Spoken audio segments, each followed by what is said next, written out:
One of the biggest shows on television has been quietly burning bridges with real people for over a decade. And some of those people fought back.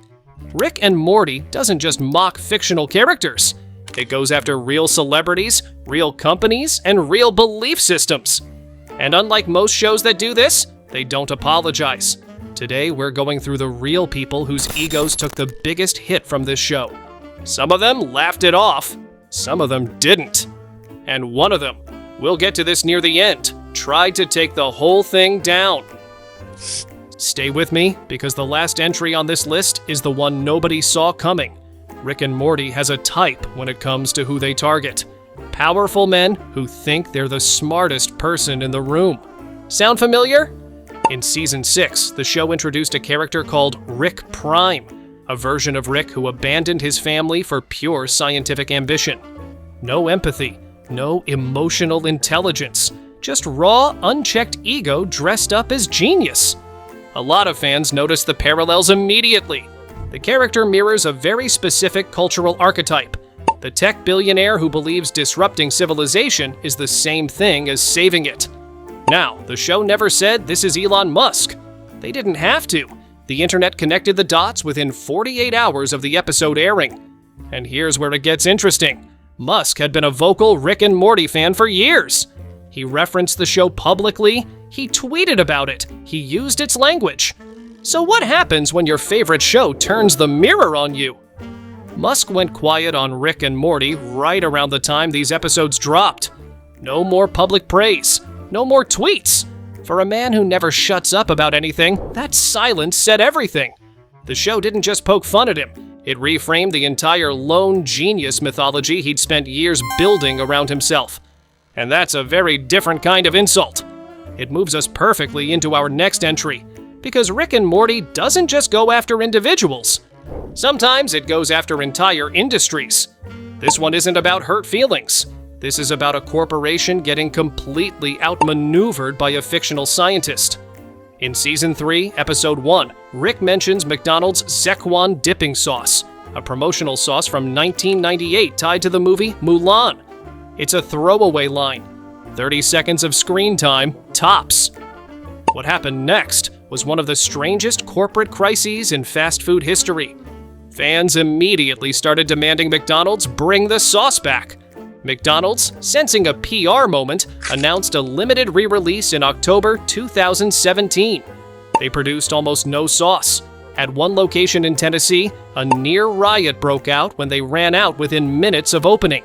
People were selling single packets on eBay for hundreds of dollars. One packet reportedly sold for over $15,000. McDonald's CEO had to issue a formal response to a cartoon reference. The show's creators, Dan Harmon and Justin Roiland, watched this unfold in real time. They didn't plan any of this. They wrote a joke about nostalgic sauce and accidentally weaponized an entire fan base against a Fortune 500 company. McDonald's eventually did a wider re-release in 2018. They were essentially forced to by the pressure. A fictional character held more power over their product decisions than their own marketing team. That's not just an ego bruise for a corporation. That's a full ego fracture. But corporations have PR teams to absorb that kind of damage. The next person on this list had nobody running interference for them. This one is different, because this isn't a celebrity who got satirized by Rick and Morty. This is the co-creator of the show. In January 2023, Justin Roiland, the man who voiced both Rick and Morty for the entire run of the series, was charged with felony domestic violence. Adult Swim cut ties with him almost immediately. Within months, the show that Roiland built was continuing without him. New voice actors, same characters, same universe. And Season 7, the first season without Roiland, performed strongly. Here's the uncomfortable question the fandom had to wrestle with. Can you separate the art from the artist when the artist literally is the art? Roiland didn't just write the show. He was the voice, the face, the energy behind every single scene featuring the two main characters. The show answered that question loudly. Adult Swim didn't rebrand, didn't reimagine, didn't pause. They replaced him, kept moving, and the ratings proved the audience followed. For Roiland, that had to sting on a level beyond any public criticism. His name is still technically on the creation credits, but the thing he made doesn't need him anymore, and it's still one of the most watched animated shows on the planet. That's not just an ego hit, that's an identity erasure.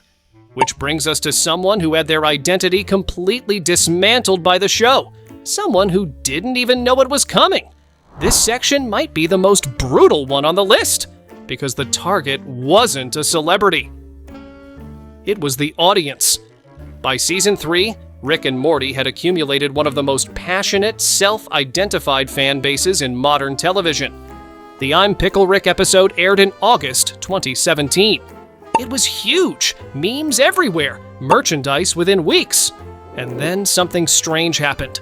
The show's own writers and producers started publicly distancing themselves from that enthusiasm. Co-creator Dan Harmon gave interviews where he pointed out, deliberately, that the loudest segment of the fan base had missed the point of the show entirely. Pickle Rick wasn't celebrating Rick's genius. It was a therapist literally explaining to the audience that Rick uses elaborate schemes to avoid emotional growth. The whole episode was built around a professional telling you what kind of man Rick actually is. The fans celebrating Rick as a role model were celebrating the show's cautionary tale. The writers leaned into this in later seasons. They began writing Rick in ways that made his self-destruction impossible to romanticize. They showed the wreckage, the abandonment, the damage he leaves behind. And a loud section of the fan base pushed back hard online. They felt the show had betrayed them. What actually happened was the show had been consistent the whole time. The fans had been watching a different show in their heads. That is an ego hit with no celebrity publicist to soften it. Just you, your screen, and the realization that the character you identified with was never meant to be admired.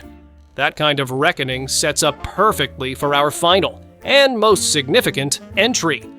Most people know Rick and Morty as an Adult Swim show. What fewer people know is how close the relationship between the show and its network came to complete collapse.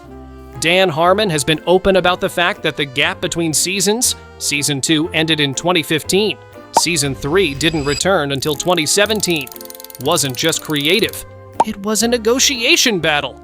The show had become one of the highest-rated programs in Adult Swim history, and Harmon and Roiland knew it. The eventual deal, reported at 70 episodes over multiple seasons, was one of the largest commitments Adult Swim had ever made for an animated series. Getting there was not clean. At one point, it was genuinely unclear whether the show would return at all. Adult Swim actually aired the Season 3 premiere as an April Fool's Day surprise in 2017, unannounced in the middle of the night. Some people read that as a gift to fans. Others read it as a power move, a way of signaling to the creators that the network controlled the platform and the timing. However you read it, the tension was real, and it reshaped how the show operated going forward. The 70-episode deal gave Harmon and his team creative security, but it also locked them into a structure they had to deliver on. The freewheeling, chaotic energy of the early seasons gave way to more deliberate, serialized storytelling.